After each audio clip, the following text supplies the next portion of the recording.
পাঙ্গাস মাছ ভুনা করব। নদীর পাঙ্গাস মাছ, মাছে যেহেতু তেল থাকে পাঙ্গাস মাছটাই, তাই আমি তেলের পরিমাণ কমিয়ে দিলাম। তেলটা গরম হওয়ার পরে দিয়ে দিচ্ছি পেঁয়াজ কুচি। এখানে যে যার পছন্দ মতো কম বেশি দিতে পারেন।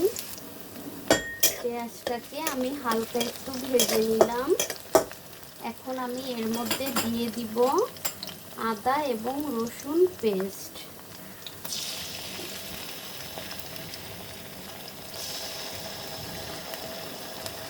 এটাকেও একটু ভেজে নিব।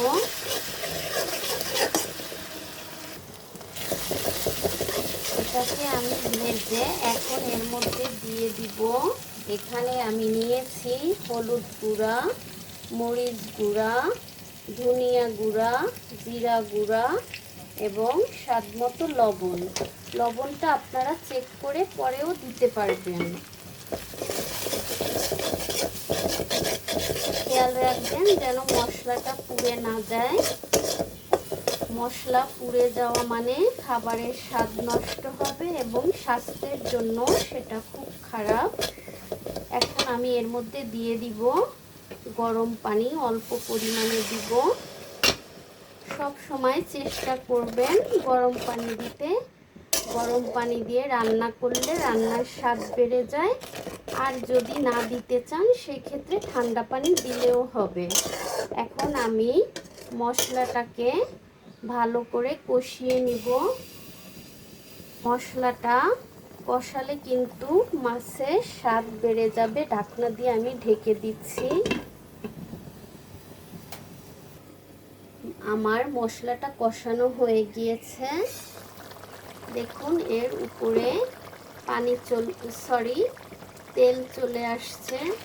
এই যে দেখুন উপরে তেল উঠে আসছে, তখনই ভাববেন মশলাটা কষানো হয়ে গিয়েছে।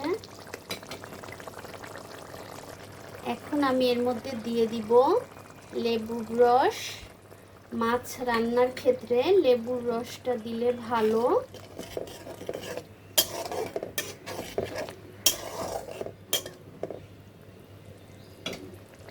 এখন আমি এর মধ্যে দিয়ে দিব মাছ। এই যে পাঙ্গাস মাছ আমি ভালো করে ধুয়ে পানি ঝরিয়ে নিয়েছি।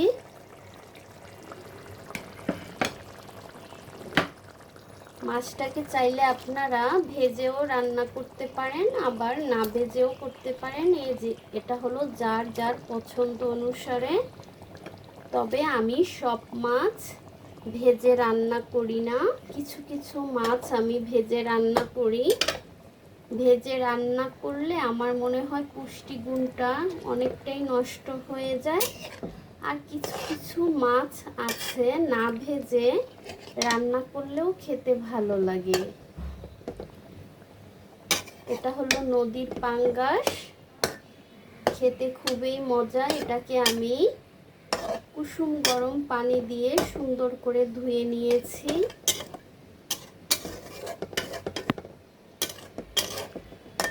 মাছ ধোয়ার ক্ষেত্রে একটু কুসুম গরম পানি দিয়ে ধুইলে মাছের থেকে গন্ধ চলে যায়। আবার আপনারা একটু লবণ দিয়েও ধুয়ে নিতে পারেন। লেবুর রস দিয়েও একটু ধুয়ে নেওয়া যায়, তবে খুব বেশি লেবুর রস দিয়ে ধোবেন না, তাহলে আবার মাছগুলো ছুটে ছুটে যাবে। অল্প পরিমাণে লেবুর রস দিয়ে মাছটাকে ধুয়ে নিতে পারেন।